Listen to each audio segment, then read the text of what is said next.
শনির সাড়ে সাথে কোন কোন রাশির উপরে চলছে? অ্যাকচুয়াল সাড়ে সাথী ব্যাপারটা কি একটু আমি বলি। শনি একটা রাশির উপর থেকে 2.5 বছর ধরে ট্রানজিট করে, মানে একটা রাশিকাল ওনাকে যেতে সময় লাগে 2.5 বছর।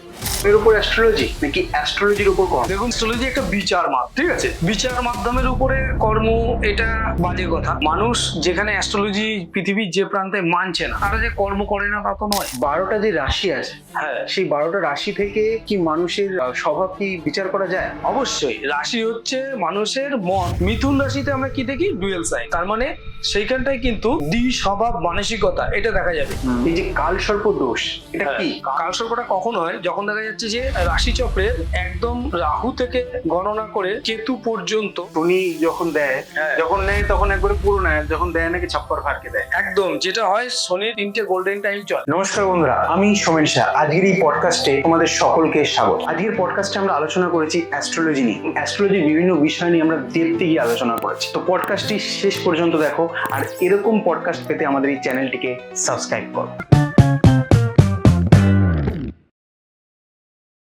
আজকে আমাদের মধ্যে আবার ডক্টর সুবীর শাস্ত্রীকে আমরা পেয়ে গেছি। তো দাদা, এবার আমাদেরকে সময় দেওয়ার জন্য অনেক অনেক ধন্যবাদ। ধন্যবাদ আপনাদের চ্যানেল। দাদা, আগের বার তো আমরা আলোচনা করেছিলাম পুরোটাই বাস্তুশাস্ত্রের উপরে, কিন্তু এইবারটা আমরা চাইছি পুরো অ্যাস্ট্রোলজির উপর পুরো আলোচনাটা করবো, এবং আমাদের দর্শকদের এইসব প্রশ্ন জানতে পারছে না, এই প্রশ্নগুলো, সেই প্রশ্নগুলো নিয়ে আমরা আলোচনা করবো। অবশ্যই, খুব সুন্দর কনসেপ্ট। তো আমাদের প্রথমেই প্রশ্ন, অনেকের মতে, অনেকের ধারণা এটা এই জ্যোতিষীদের হাত দেখানো উচিত নয়, কারণ তারা নাকি হাতের যে রেখা রয়েছে সেটা নাকি তারা নষ্ট করে। এটা তোমার কি মনে হয়? এটা দেখুন, আজকের ডেটে কেউ রেখা নষ্ট করে দেয় সেই রকম গুণবান ব্যক্তির অভাবই আছে সমাজে। একটা সময়ে আমরা শুনেছি যে রেখা নষ্ট করে সৌভাগ্য রেখা তুলে নিয়ে দুর্ভাগ্য প্রদান করা, এরকম একটা কনসেপ্ট ছিল। 25-26 বছরের বিগত অভিজ্ঞতা জায়গা থেকে বলবো, বহু জায়গায় আমি এরকম কথা শুনেছি যে হাতের রেখা নষ্ট করে দেওয়া হয়েছে বা কিছু এরকম। তবে তেমন কোনো লোক আমি কিন্তু আমার চোখে এক্ষুনি চিনি না যিনি এই ধরনের কাজ করছেন। তবে এই ধরনের গুণ হয়তো ছিল বা আছে, তবে খুব সংখ্যায় খুব কম আছে এরকম গুণরেখা। মানে মানুষের মধ্যে যে ভয়টা রয়েছে, তার মানে এটা ঠিক? ভয়টা হচ্ছে কি, পূর্ব থেকে প্রচলিত কথার উপর থেকে রয়েছে। এক্ষুনি যে কেউ কারোকে এরকম করেছে, কেউ কিন্তু উদাহরণ দেখিয়ে বলতে পারবে না। তো দাদা, আমাদের দ্বিতীয় প্রশ্ন, 12টা যে রাশি আছে, হ্যাঁ, সেই 12টা রাশি থেকে কি মানুষের স্বভাব কি বিচার করা যায়? অবশ্যই। রাশি হচ্ছে মানুষের মন। চন্দ্র চক্রের যেই রাশির উপর থেকে পাস করে জন্মকালীন সময়, তো যে জাতকের দেখা যাচ্ছে যে কারো মেষ রাশির উপর থেকে চন্দ্র পাসিং করছিল, তাহলে তিনি মেষ রাশি। সেভাবে বৃষ রাশি, মিথুন রাশি, কর্কট রাশি, প্রত্যেকটা রাশির আলাদা আলাদা কিন্তু গুণধর্ম আছে। এবং মেষ রাশির অধিপতি গ্রহ হলেন মঙ্গল গ্রহ। তো মঙ্গল গ্রহকে একজন সৈনিক, একজন বীর। তো মেষ রাশি স্বাভাবিকভাবে সবাই হবে না, তবে 80% এই জায়গাটা আমরা দেখতে পারবো তাদের মানসিকতা কিন্তু একটা সাহসিক ভাব, যুদ্ধে ঝাঁপিয়ে পড়া, লড়াই করতে এগিয়ে আসা। মেষ রাশির মধ্যে আমরা এগুলো দেখতে পারবো। বৃষ রাশি কি? শুক্রর একটা ঘর। শুক্র কি? সৌন্দর্য, বিলাসিতা, নিজেকে গুছিয়ে রাখা, এবং শুক্র কি? সূক্ষ্ম বিচার, প্ল্যানিং করে চলা। এই জায়গাগুলো কিন্তু আমরা বৃষ রাশির মধ্যে আমরা দেখতে পাবো। মিথুন রাশিতে আমরা কি দেখি? Dual sign. একটা পুরুষ, একজন মহিলা, দুজন মিলে মিথুন রাশি দেখায়। তার মানে সেইখানটায় কিন্তু স্বভাব মানসিকতা এটা দেখা যাবে। যেহেতু মিথুন রাশির মতো ডুয়েল সাইন, তার মানে তাদের মধ্যে কিন্তু বারবার দ্বিধা বিভক্ত হওয়া, যে বেশিরভাগ ক্ষেত্রে মানে কনফিউশনে পড়ে যাওয়া, এটা ঠিক ওটা ঠিক, দুটো মত পেশন করে। তো যে কারণে দুটো মত তাদের মধ্যে, আবার তারা দুটো নৌকায় যেটা পাশে। একদম একদম একদম এই জায়গাটা আমি বলতে চাই, ঠিক আছে? মিথুন রাশির মধ্যে কিন্তু এই জায়গাটা বারংবার চলে আসে। কর্কট রাশি। কর্কট রাশি কি? চন্দ্রের একটা ঘর। চন্দ্র আমাদের মাতা। তাদের কি কেয়ারিং একটা ব্যাপার, এবং চন্দ্র হচ্ছে কল্পনা কারক হিসেবে কাজ করে। যদি কেউ দেখা যাচ্ছে যে ছবি আঁকার কাজ করছে, তাকে তো অনেক কল্পনা ভাবতে হয়। কর্কট রাশির জাতক জাতিকাদের কিন্তু খুব ভালো জায়গা, তারা প্রচুর কল্পনা প্রবণ হবে। আবার যদি দেখা যায় যে কর্কট রাশির কোনো ব্যক্তি নার্সিং ট্রেনিং নিয়েছে, তিনি সব থেকে বেশি কেয়ারিং হবে, একজন মায়ের মতো, ঠিক আছে? কেয়ারিং জিনিসটা আমরা বেশি পাবো। আবার সিংহ রাশি। সিংহ তো বনের রাজা, আর তার মধ্যে কিন্তু একটা রাজকীয় ব্যাপার থাকবে। সে সবসময় সম্মানটা আশা করবে যে আমাকে লোকে মূল্য দিক, ভ্যালু দিক। এই রাশি যাদের, তাদের মানে এদের কাছে সবসময় কি সেলফ রেসপেক্টটা সবসময় সবার? একদম তাদের কাছে নিজের সম্মানটা সব থেকে বড় জিনিস সিংহ রাশির ক্ষেত্রে। আবার কন্যা রাশি, যেরকম ওখানে আমরা বুধকে আমরা তঙ্গি পাই, বুধেরই রাশি। তো বুদ্ধিদীপ্ত নিয়ে চলা, আবার সবার কাছে বড়াই না করে নিজেকে শিশু সুলভ দেখিয়ে অনেক কাজ করে ফেলতে পারা বুদ্ধিদীপ্ত ভাবে, এইগুলো এইগুলো আমরা কন্যা রাশির মধ্যে আমরা তুলা রাশি কি আছে তুলা যন্ত্র আমরা যে দাড়ি পাল্লা যেটা বলি বাংলা কথায় তুলা যন্ত্র ব্যালেন্সিং করে চলা প্রত্যেকটা মানুষের সাথে কিভাবে কার সাথে কিভাবে মিশতে হবে সেটা ভালো ব্যালেন্স তুলা রাশি করতে পারে। এটা কি তুলা রাশি যারা যাদের তারা কি সম্পর্কে খুব সুন্দর ব্যালেন্স? ম্যাক্সিমাম তুলা রাশি জাতক জাতিকাদের কিন্তু দেখবেন কারোর সাথে তেমন একটা ঝগড়া বিবাদ থাকে, যদিও থাকে তারা ব্যালেন্সিং করে কিন্তু মিটিয়ে ফেলে। আরেকটা জিনিস হলো তুলা রাশি খুবই হালকা এবং এদের উপর নাকি ওই নেগেটিভ জিনিসটা নাকি প্রচুর প্রভাব ফেলে। তুলা রাশিতে 3টে নক্ষত্র রয়েছে, চিত্রা, স্বাতী এবং বিশাখা, ঠিক আছে। তো এইখানে বিশেষ নক্ষত্রের উপরে ডিপেন্ড করে ওই জায়গাটা হয়। যদি কিনা চিত্রা নক্ষত্রের তুলা রাশি হয় তাহলে কিন্তু তাদের কিন্তু এই হালকা ব্যাপারটা থাকে, কিন্তু স্বাতী নক্ষত্রে যদি ওটা রাহু নক্ষত্র সেখানে কিন্তু তারা অনেক কিছু নিজের চোখে দেখবে, অনুভব করবে, বা এই যে হাত চালক দিয়ে ব্যাপারটা ঠিক আছে, এগুলো কিন্তু তুলা রাশি হালকা বলে এই জায়গাগুলো পড়বে। একটা রাশিতে তো প্রায় 3টে নক্ষত্রের নাম এসে যায়, হ্যাঁ, 2টো নক্ষত্র কমপ্লিট থাকে আর একটা নক্ষত্রের 1/4 থাকে, নিয়ে এই সোয়া 2টো নক্ষত্র মিলে একটা রাশি। তো ওই নক্ষত্রের গুণগুলো কিন্তু দেখা যাবে। মোটামোটা একটা কথা বলে দিলে তুলা রাশিতে সবারই হাত চলবে না, ঠিক আছে, তার মধ্যে আবার সবাই যে হালকা হবে এটা নয়। তারপরে যেরকম বৃশ্চিক রাশি আছে, বৃশ্চিক কি কাঁকড়া বিছে। আমরা কোথায় পাই কাঁকড়া বিছেটা? একটা ঘরের কোনায় আমরা পরিষ্কার করার সময় দেখি যে একটা হয়তো অনেকদিন যে ঘরটা পরিষ্কার করা হয়নি সেখানে একটা কাঁকড়া বিছে। তাহলে নিজের মতো করে একান্তে থাকা, এটা কিন্তু বৃশ্চিকের একটা স্বভাব, ঠিক আছে। তো বৃশ্চিক রাশির লোকেরা কি চাইবে যে তার মতন করে সে নিজের মতো করে নিজে থাকতে চায়, সবাই একা থাকে সেইখানটায়। কিন্তু তার মানে যে সে এক সেরে এটা নয়, কিন্তু না, সে একা থেকে আনন্দ পায়। সে যেন একা থাকলেই সেটা তার নিজের জগৎ মনে করে আমি ভালো আছি, ঠিক আছে। তার মানে এই নয় যে সে সবার সাথে মিশতে পারবে না বা এমনটা কিন্তু নয়। অনেকে স্বাভাবিক নিজের সাথে খুশি, এইরকম ব্যাপারটা কিন্তু বৃশ্চিক রাশির মধ্যে আমরা দেখি। আবার ধনু রাশি রয়েছে, ধনু রাশি হচ্ছে বৃহস্পতির একটা ঘর, ইন্টেলিজেন্সের ব্যাপার, বুদ্ধিমত্তাকে আগে প্রাধান্য দেয় এবং মানে যে বুদ্ধিটা নির্মল জ্ঞান, মানে কারোর ক্ষতি না করে নিজের ভালো করা, এইরকম ধরনের বুদ্ধিমত্তা কিন্তু আমরা ধনু রাশির মধ্যে ম্যাক্সিমাম দেখতে পারবো। আবার বৃহস্পতি যেহেতু সৌন্দর্যের কারক, তাদেরকে দেখতেও অনেকটা সুন্দর হয়, ঠিক আছে। তাদের গায়ের যেহেতু বৃহস্পতির একটা গ্ল্যামারের ব্যাপার থাকে, শুক্রেরও থাকে, তবে বৃহস্পতির কিন্তু একটা বাসন্তী টাইপের কালার, ফর্সা বা বেশ গ্ল্যামারাস একটা ব্যাপার কিন্তু থাকে, যে কারণে ধনুরাশিতে কিন্তু আমরা জাতক জাতিকাদের এই স্বভাবগুলো আমরা দেখতে পাই যে তারা একটা গ্ল্যামারাস ব্যাপার রয়েছে এবং বুদ্ধিদীপ্ততা নিয়ে কাজ করছে, জ্ঞান নিয়ে, ঠিক আছে। আবার মকর রাশি কিন্তু খুব ভালো কোল, পিতৃ রাশি, শনির রাশি, যত কাজ দেবে কোনো অসুবিধা নেই, সব পুরো কাজটা কমপ্লিট করে তবেই কিন্তু সে উঠবে, দায়িত্ববোধ আছে, দায়িত্ব নেবে, ঠিক আছে। এবং মকর রাশি চক্রের 10ম রাশি, যে কারণে প্রতিষ্ঠা, মান প্রতিষ্ঠা এটারও ব্যাপার আছে। মকর রাশি কিন্তু সবসময় কর্মে নিপুণ, কর্মকে প্রাধান্য দিয়ে চলে। তারপর আমরা দেখছি কুম্ভ রাশি হচ্ছে এটাও শনির ঘরের রাশি। শনির ঘরের রাশি হলো কুম্ভ রাশি, কিন্তু খুব ভীষণ দয়া, যদি অন্যের কাতর শব্দ শুনতে পায় যে কেউ অসুবিধায় আছে, কুম্ভ রাশি কিন্তু এগিয়ে আসে, চেষ্টা করে যে তার সামর্থ্য অনুসারে সে কিছু করা। আবার আমরা দেখছি মীন রাশিতেও আমরা দেখছি 2টো মাছ, ওই দ্বি স্বভাব কিছুটা চরিত্র থাকবে। কিছু মীন রাশি দেখা যাবে যে খুব সাহসী, আবার কিছু মীন রাশি দেখা যাবে খুব দুর্বল। যেহেতু রাশি চক্রে পা অনুসারে বলাবল নির্ভর হয়, যত কম পা থাকবে তত সে বলশালী। যার 4খানা পা আছে, মেষ রাশির 4টে পা, মেষের 4টে পা, সিংহের 4টে পা, বৃষের 4টে পা। আবার কিন্তু আমরা যদি কন্যা রাশি দেখি সেখানে 2টো পা আছে, ঠিক আছে। তো এইরকম কুম্ভ রাশিতে 2টো পা আছে, 2টো পা মানে বেশি পাওয়ার। আর মীন রাশি হচ্ছে সব থেকে দুর্বল রাশি, আর কোনো পাই নেই, ঠিক আছে। এটা কি খুব তাড়াতাড়ি মানে অন্যের কথা ইনফ্লুয়েন্স হয়ে যায়? স্বাভাবিকভাবে মীন রাশি নরম প্রকৃতি, ঠিক আছে, অন্যের কথা ইনফ্লুয়েন্স হয়ে যেতে পারে। দাদা আরেকটা প্রশ্ন আছে, এই যে কালসর্প দোষ, এটা কি? কালসর্পটা কি? রাশি চক্রে একদম 7ম রাশিতে রাহু যে রাশিতে বসে আছে তার ঠিক 7ম রাশিতে আমরা কেতুকে অবস্থান দেখতে পাই। রাহুকে কাল বলা হয়, আর কেতুকে সর্প ধরা হয়। কালসর্পটা কখন হয়? যখন দেখা যাচ্ছে যে রাশি চক্রের একদম রাহু থেকে গণনা করে কেতু পর্যন্ত যে 9টা গ্রহের মধ্যে রাহু কেতুকে বাদ দিলে আরো যে 7টা গ্রহ, সে 7টা গ্রহ যদি এক বৃত্তের মধ্যে চলে আসে এবং অপোজিটের 5খানা রাশি ঘর সম্পূর্ণ ফাঁকা থাকে, তাহলে কিন্তু কালসর্প যোগ হয়। এবার সেই কালসর্প যোগে কখনো শুভত্ব কখনো অশুভত্ব। কালসর্প মানে যে খুব খারাপ কিছু এমনটা কিছু নয়, কিন্তু মানে কারোর জন্য খারাপ হতে পারে, কারোর জন্য ভালো হতে পারে। একদম সেটা দেখতে হবে, তার রাশিচক্র বিচার করলে সেটা বেরিয়ে আসবে যে রাহু কোন নক্ষত্রে আছে না আছে, কেতু কোন নক্ষত্রে আছে না আছে, তার লগ্নের সাপেক্ষে রাহু কেতু কোথায় বসে আছে না আছে, সেই অনুসারে কিন্তু কালসর্পের শুভত্ব বা অশুভত্বটা আসে। কালসর্প দোষে কি ভালো গুণ থাকতে পারে, কি খারাপ গুণ থাকে? কালসর্প যোগ যদি ভালো কালসর্প যদি যোগ থাকে, ঠিক আছে, তাহলে একজন সাধককে খুব বড় মানের সাধক তৈরি করতে পারে, একটা সন্ন্যাস ভাব এনে দিতে পারে। আবার কালসর্পের যদি কুপ্রভাব থাকে, তাহলে একটা মানুষ যতই চেষ্টাশীল হোক না কেন, তাকে কিন্তু তার জীবনে সাকসেস হতে বারংবার বাধার মুখে ফেলে। এবার কালসর্প কালসর্প বহু প্রকারের হয়। এক কথায় এইভাবে বলা সম্ভব নয় যে একটা কালসর্পে শুধু এই হতে পারে, ঠিক আছে? সেগুলো আলাদা আলাদা সব কালসর্পের আলাদা আলাদা রেজাল্ট আছে। যেমন কি কি হতে পারে, মানে আর কি কি সমস্যা? যেমন দেখা যাচ্ছে যে একটা মানুষ সে বহু বড় ব্যবসায়িক প্রতিষ্ঠান থেকে আম করে পড়ে যেতে পারে যদি এই দোষটা থাকে। কালসর্প যদি থাকে। আবার দেখা যাচ্ছে যে একটা মানুষ হট করে কিছু প্রাপ্তি লাভ করে বিশাল আকার ধারণ করলো কালসর্পের সুপ্রভাবে, ঠিক আছে? যখনই কিনা রাহুর সেই শুভ ট্রানজিটটা শুরু হলো তার জীবনে, ঠিক আছে, দশা বা ট্রানজিট যদি শুরু হয়, ঠিক আছে, সেই সময় কিন্তু যদি কালসর্পের শুভ প্রভাব থেকে থাকে তার ছকে, তাহলে কিন্তু সে হট করে জীবনে উন্নতি করতে পারে। আবার হট করেই তার জীবনে বিপর্যয় চলে আসে কালসর্পের প্রভাব। বুঝি কালসর্প দোষ এই মাঙ্গলিক যেটা থাকে, হ্যাঁ। বলে অনেকে মাঙ্গলিক হ্যাঁ। দোষ, এটা কি সেম জিনিস নাকি? না না, মাঙ্গলিক দোষটা সম্পূর্ণ আলাদা।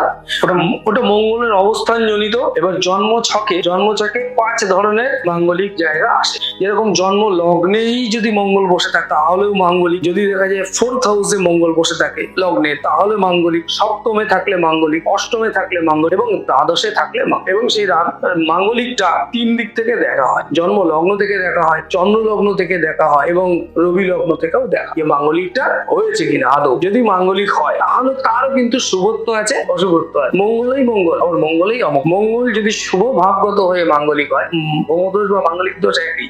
এটা হচ্ছে মঙ্গল গ্রহের দোষ। মঙ্গলকে বলা হয় ভূমি, ঠিক আছে, ভূমিসূত। তো এই মঙ্গল যদি শুভ থাকে তাহলে কিন্তু প্রচুর তার ভূমি হয়। সে চেষ্টা করলেই, যার মঙ্গল শুভ আছে, সে তার গৃহবাড়ি সম্পত্তি এগুলো কিন্তু দিনে দিনে বৃদ্ধি পায়। জমি কিনবে বেশি। একদম জমির দিকে তার টার্গেট থাকবে, ঠিক আছে, সে কিন্তু গ্রো আপ করে যাবে। আবার যদি মাঙ্গলিক অশুভত্ব থাকে তাহলে কিন্তু কি মামলা মোকদ্দমাও সে করায়, তাহলে তার জীবনে ডিভোর্স আসতে পারে, বৈবাহিক জীবনে ডিভোর্স আসতে পারে এবং সেখান থেকে সে মামলায় জর্জরিত হয়ে শেষ হয়ে যেতে পারে মাঙ্গলিক থেকে, ঠিক আছে? তো মাঙ্গলিকটা অবস্থান জনিত ব্যাপার। 5টা অবস্থান আমি বলে দিলাম। সেই সঙ্গে দেখতে হবে যে মঙ্গলটা শুভভাবে বসে আছে না অশুভ ভাবে, অশুভ দৃষ্টি দিয়ে, এটাও কিন্তু দেখার দরকার। তবে গিয়ে মাঙ্গলিকের শুভত্ব বা অশুভত্ব বলা হবে। মাঙ্গলিকটা আলাদা, কালসর্পটা আলাদা। দাদা, আমাদের এখনকার সব থেকে চর্চিত প্রশ্ন, শনি 7.5 কোন কোন রাশির উপরে চলছে? এটা তো অনেকেই ওয়াকিবহাল, কেননা আজকের ডেটে আমরা ফোনের মাধ্যমে বা টিভির মাধ্যমে আমরা দেখেই নিই। অ্যাকচুয়াল 7.5 ব্যাপারটা কি একটু আমি বলি। শনি একটা রাশির উপর থেকে 2.5 বছর ধরে ট্রানজিট করে, মানে একটা রাশিকাল ওনাকে যেতে সময় লাগে 2.5 বছর,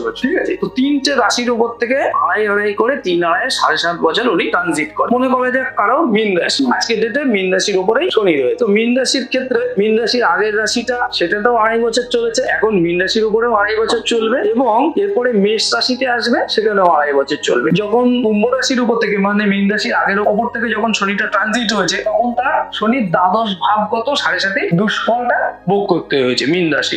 এখন যেটা হয়েছে, মীন রাশির উপর থেকে রাশির উপর থেকে যেহেতু শনি যাচ্ছে, তার মানে এই সময়টা শনি কি সব ব্যাপারে একটু স্লো ভাবে চলা, দেখে চলা কথাটা নির্দেশ করে। যদি এখন মীন রাশি বুঝে চলে, একটু দেখে চলে, তাহলে কিন্তু মীন রাশির খুব খারাপ যাবে না। এই যে মীন রাশি, যে শনি 7.5 চলছে, এটা কাটবে কবে?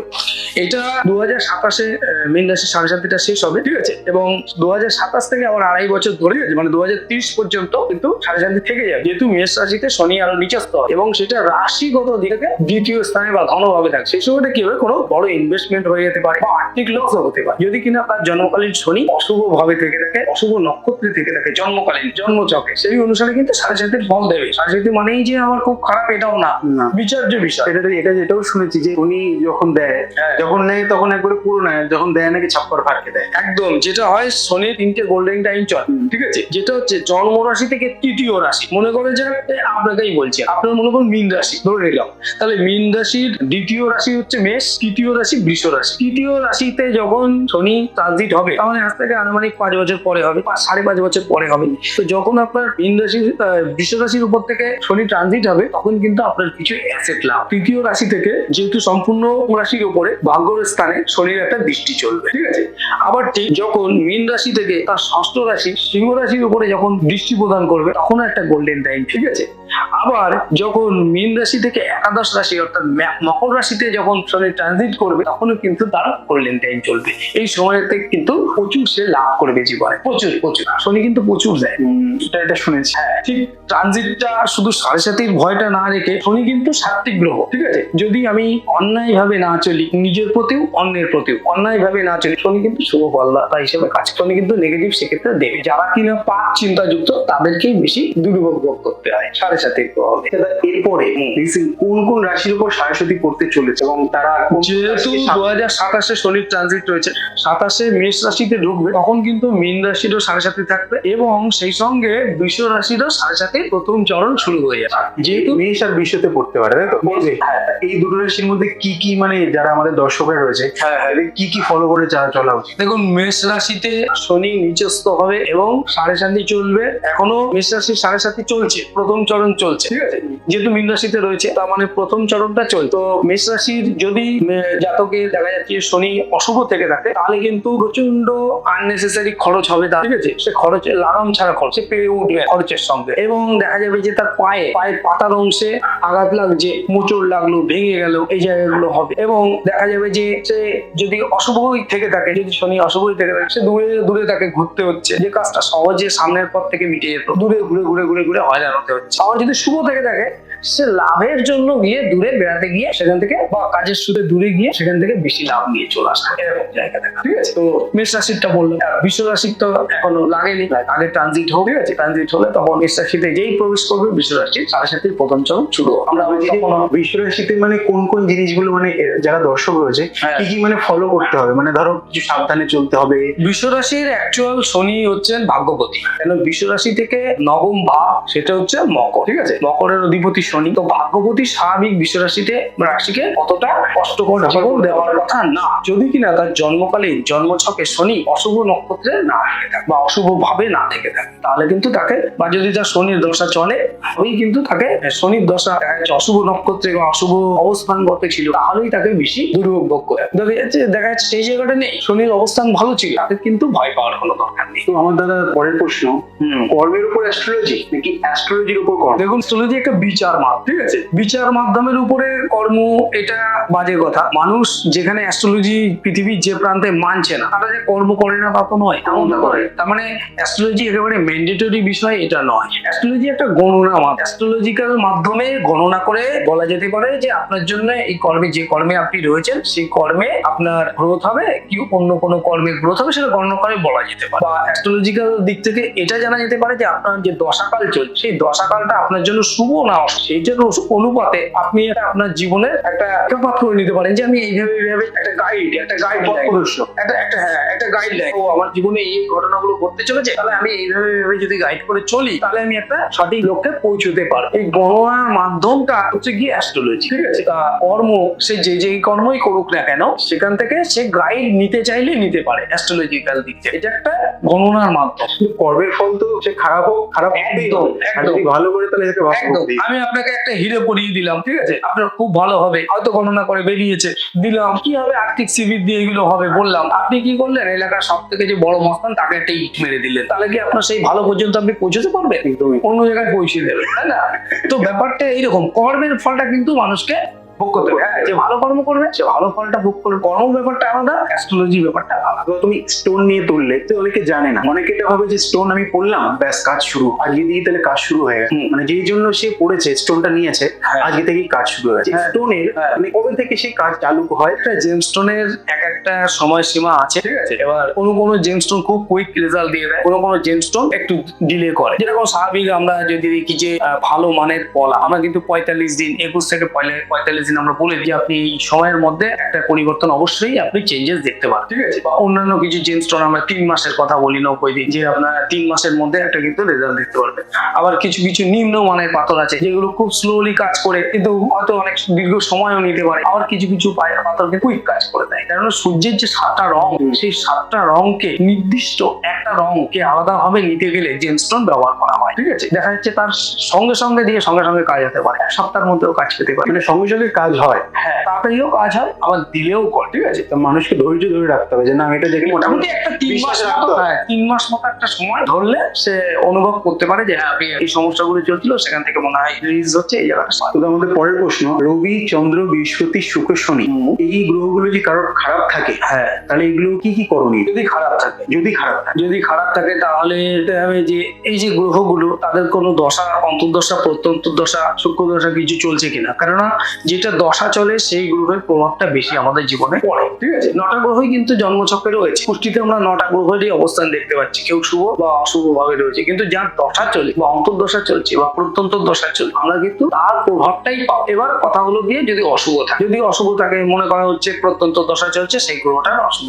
রবি, ধরো কারো রবি খারাপ, সে এটা এখন কি করবে? এবার সেই ক্ষেত্রে যদি দেখা যাচ্ছে যে তার জন্ম নক্ষত্রের গণনা অনুসারে বা লগ্নের সাপোর্টিভ হিসাবে নেগেটিভ গ্রহ হিসেবে কাজ করছে না রবি, তখন তাকে চুনি পাথর ব্যবহার করা যায়। বা দেখা যাচ্ছে যে তাকে নাক্ষত্রিক গণনা হিসাবে দেখা যাচ্ছে যে তাকে চুনি দেওয়া ঠিক হবে না, সেক্ষেত্রে সে রবির মন্ত্র, জপ, কবচ এগুলো ব্যবহার করতে পারে। যদি কারো খারাপ থাকে, ঠিক সেই রকম পোকরাজ রত্ন ব্যবহার করবে রত্ন হিসেবে। আর যদি দেখা যাচ্ছে যে রত্ন হিসেবে দিলে তার আরো ক্ষতি হতে পারে, সেক্ষেত্রে বৃহস্পতি জপ, ধ্যান, কবচ এগুলো ব্যবহার সুন্দর রেজাল্ট পাবে।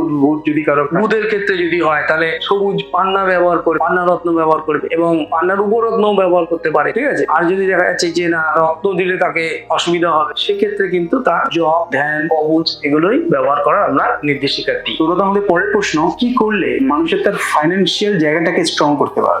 খুব ভালো প্রশ্ন। ফাইন্যান্সিয়াল জায়গা নিয়ে যে প্রশ্ন করেছো, এটা ম্যাক্সিমাম মানুষেরই জানার দরকার আছে। ঠিক আছে, ফাইন্যান্সিয়াল ব্যাপারটা দেখতে গেলে প্রথমে আমাদেরকে পুষ্টিতে দেখতে হবে যে দ্বিতীয় ঘর বা ধনভাব আমরা যেটা বলি সেকেন্ড হাউস। ঠিক আছে, লগ্নটা ফার্স্ট হাউস, তো সেকেন্ড হাউসের অধিপতি, দ্বিতীয় পতি, তিনি কোথায় বসে আছেন, তার কি অবস্থান আছে, দ্বিতীয় ভাবে কি ধরনের গ্রহ রয়েছে, তারা শুভ গ্রহ না অশুভ গ্রহ, তারা শুভ ফল দিচ্ছে না অশুভ ফল দিচ্ছে, দ্বিতীয় ভাবটাকে কিন্তু ভীষণ ভাবে দেখতে হবে। তবে গিয়ে কিন্তু তার ফাইন্যান্সিয়াল জায়গাটা দেখা হবে এবং সেই সঙ্গে দেখতে হবে তার 11th হাউস, সেই জাতকের 11th হাউস কিন্তু তার লাভ, তার জীবনের লাভ, সে কতটা কি লাভ। যদি আমরা দ্বিতীয় ভাব এবং একাদশ ভাব এই দুটো ভাব একসঙ্গে দেখি, তাহলে তার আর্থিক লাভ এই জায়গাটা কিন্তু আমাদের দেখা হবে। ঠিক আছে, এবং এই দুটো ভাবের ভাবপতিদের অবস্থা এবং এই দুটো ভাবে কোন কোন গ্রহরা রয়েছে তার উপর ডিপেন্ড করবে কিন্তু মানুষটার ফাইন্যান্সিয়াল অবস্থা। এবং সেই সঙ্গে অবশ্যই তার ব্যাকে যদি দেখা যাচ্ছে তখন খুব সুন্দরভাবে থেকে যায়, ঠিক আছে, সেখান থেকেও কিন্তু সে একটা ভালো ব্যাকআপ নিয়ে দেখা যাচ্ছে একই ডেটে জন্ম, একই লগ্নে জন্ম, দুটো জাতক একই হসপিটালে হয়, ঠিক আছে, বা পাশাপাশি হসপিটালে রয়েছে একই সময় হয়, তাহলে তো তাদের ছক একই থাকবে, কিন্তু দেখা যাচ্ছে তার ধনভাবটাও একই থাকবে এবং গ্রহের অবস্থানও একই দেখাবে, কিন্তু ভিন্ন হতে পারে। কখন দেখা যাচ্ছে একজনের ব্যাকগ্রাউন্ডটা অনেকটা সফল, একজনটা দুর্বল, কিন্তু দেখা যাচ্ছে দুজনেরই গ্রোথের যোগ আছে, দুজনের গ্রোথ হবে। এবার তার অবস্থান অনুযায়ী গ্রোথটা দেখা যায়।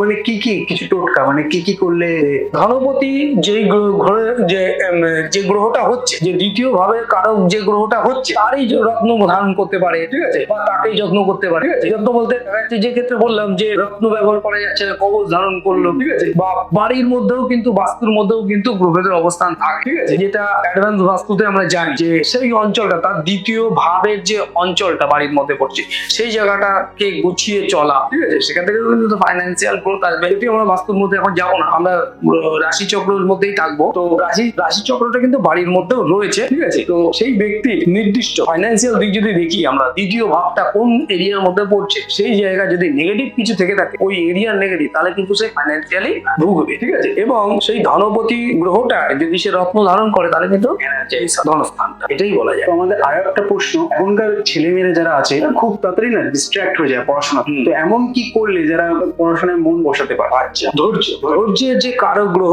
এই শক্তিটা এনে দেয় কিন্তু বুধ গ্রহ।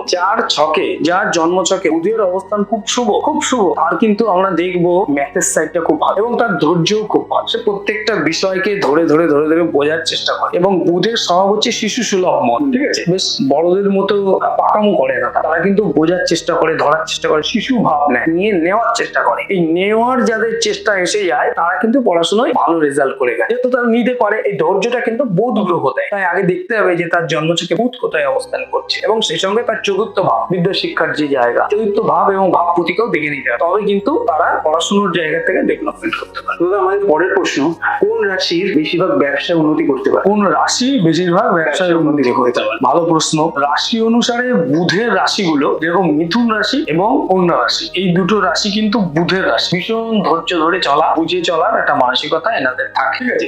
এনারা কিন্তু যে কোনো ব্যবসাতেই সাকসেস পেয়ে যায়। যদিও মিথুন রাশিটা ডুয়েল সাইড, কিন্তু তাহলেও যেহেতু বুধের রাশির ঘর মিথুন রাশি, সেই জন্য এই বুধের রাশিগুলো কিন্তু খুব ভালো ব্যবসা বোঝে। আবার যদি আমরা তুলা রাশির দিকেও দেখি, তুলা রাশি যেহেতু সবাইকে নিয়ে ব্যালেন্স করে ভালো চলতে পারে, ঠিক আছে, এই জন্য তাদের কাস্টমার কেটে যাওয়ার সম্ভাবনাটা কম থাকে। ঠিক বুঝিয়ে তাকে অ্যাডজাস্ট করে নিয়ে চলতে পারে। এই জন্য তুলা রাশিও কিন্তু খুব ভালো ব্যবসা করতে পারে।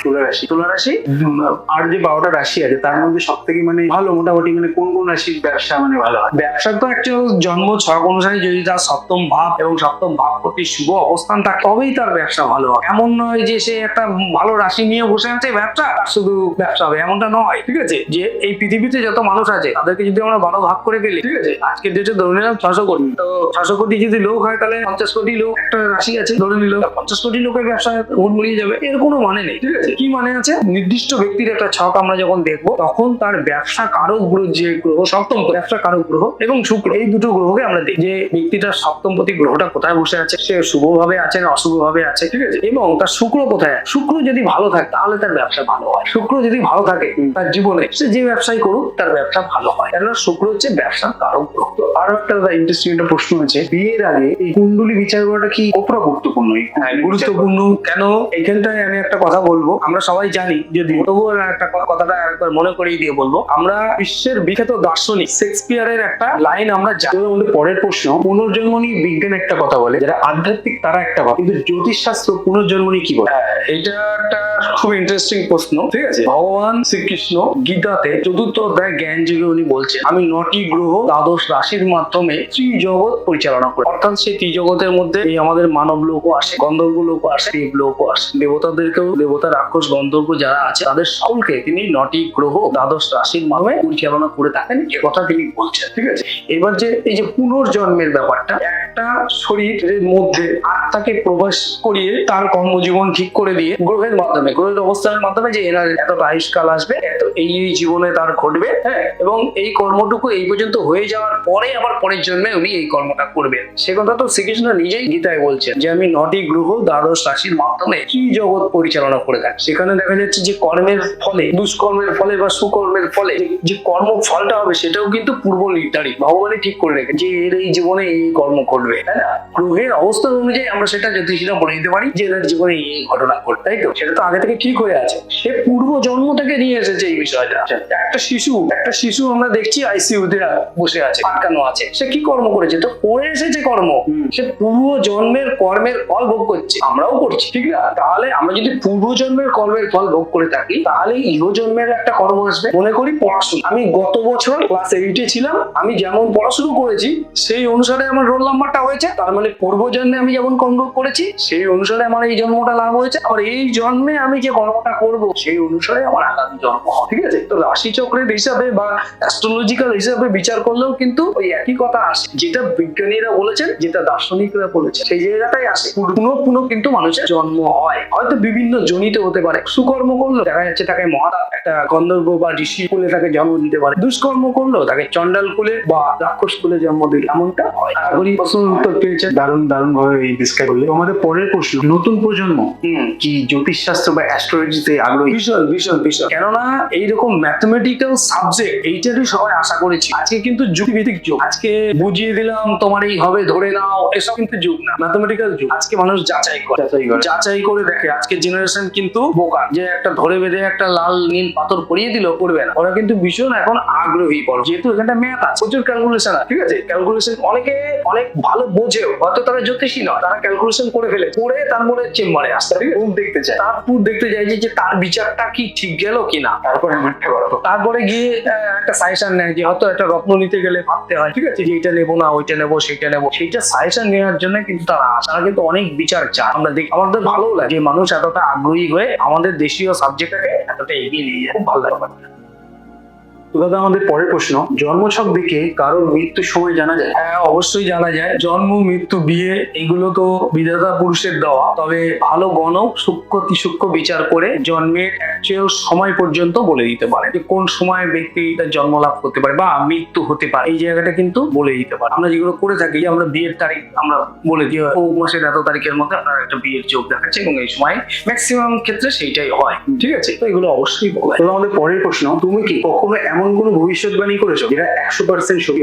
প্রচুর এরকম ঘটনা আমার ঘটেছে, ঠিক আছে? যদি আমার কোনো ক্লায়েন্টরা এই ভিডিও দেখে থাকেন তারা অবশ্যই হয়তো সেখানে কমেন্ট, এমন প্রচুর ঘটেছে যে প্রচুর ঘটনা আমি সাক্ষী, যেগুলো তাদের জীবনে ঘটেছে। আমার ভবিষ্যৎ অনেক করা ছিল, কারো পা ভেঙেছে, ঠিক আছে? কেউ ভালো রেজাল্ট করেছে জীবনে, ঠিক আছে? কেউ চাকরি লাভ করেছে, এরকম বহু ঘটনা আছে আমার জীবনে সাক্ষী হয়ে আছে এগুলো। যেমন একটা ঘটনা যদি যেমন আমি বলছি, আমি একটা এরিয়া ধরে বলছি, নাম বলছি না, ঠিক আছে? আমার যেরকম দেগঙ্গা থানার কাছে, ঠিক আছে, একটা জাতকে আমার খুব রোজ তারা সবসময় আমার সঙ্গে টাচাপে থাকে, তো তাদেরকে আমি সময়কাল ধরে আমি বলে দিয়েছিলাম যে অমুক সময় কিন্তু ঠিক আছে, তারা গ্রাহ্য করে এবং পরবর্তীতে দেখা গেছে পা ভেঙেছে এবং প্লেট বসেছে, ঠিক আছে? তারপর কিন্তু তারা খুবই সিরিয়াস হয়ে গেছে, ব্যাপারটা নিয়ে বেশি গুরুত্ব নিয়েছে। আর একটা আমি বারাসাত সন্ধানী ক্লাবের ওখানে কথা বলবো, একদম সেম ওরকম অ্যাক্সিডেন্টের ডেট দিয়েছিলাম, আর বাইক ছিল না, সে বাইকই নিয়ে অ্যাক্সিডেন্ট করেছে, ঠিক আছে? আমি বলেছিলাম অন্যের বাইকেও যেন না, যে বন্ধু বান্ধবের পেছনে অনেক সময় ওঠে যেন না, এরকম কিন্তু বহু ঘটনায় আমি নাম বলছি না, ঠিক আছে? নাম বলাটা সবার একটা ব্যক্তি স্বাধীনতার ব্যাপার। তো দাদা আমাদের পরে এবারে র্যাপিড ফায়ার রাউন্ড, কিছু আমি তোমাকে প্রশ্ন করবো, সেগুলো তোমাকে ঝটপট উত্তর দিতে হবে। আচ্ছা, তো আমাদের প্রথম প্রশ্ন, কোন রাশি সব থেকে বেশি রোমান্টিক? সব থেকে বেশি রোমান্টিক একটা রাশি যদি এক কথায় বলি, আমি বলবো তুলা রাশি। শুক্র গ্রহের রাশি, ঠিক আছে? ভীষণ রোমান্টিক হয়।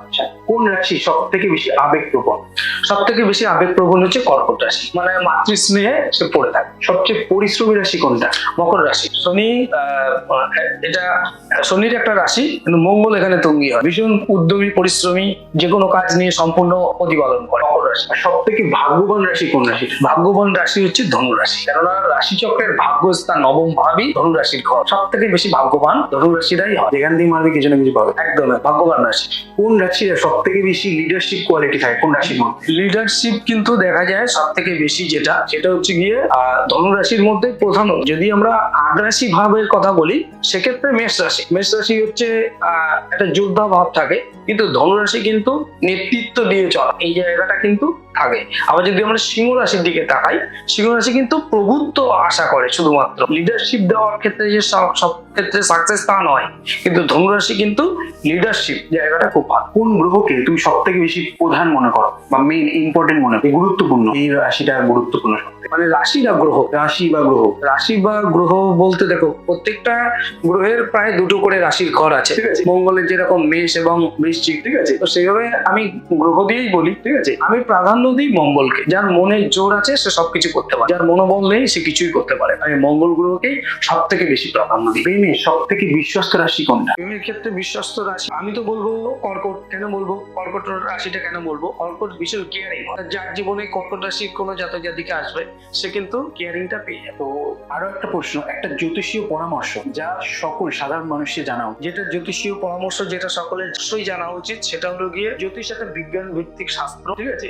এবং বর্তমান নিজের জন্ম তারিখ সময় দিয়ে নিজের পুষ্টি করে কি দশা চলছে এবং তার কি ফল, অবশ্যই পরীক্ষামূলক ভাবে কোনো নিকট জ্যোতিষীর কাছ থেকে বিচার করে দেখে নেওয়া উচিত যে শাস্ত্রটা কতটা অথেন্টিক এবং তার জন্য কি চলছে সে যেন বহু বলে দিচ্ছে, যাতে তার লাইফে হেল্প হয়, যেটা গাইডেন্স।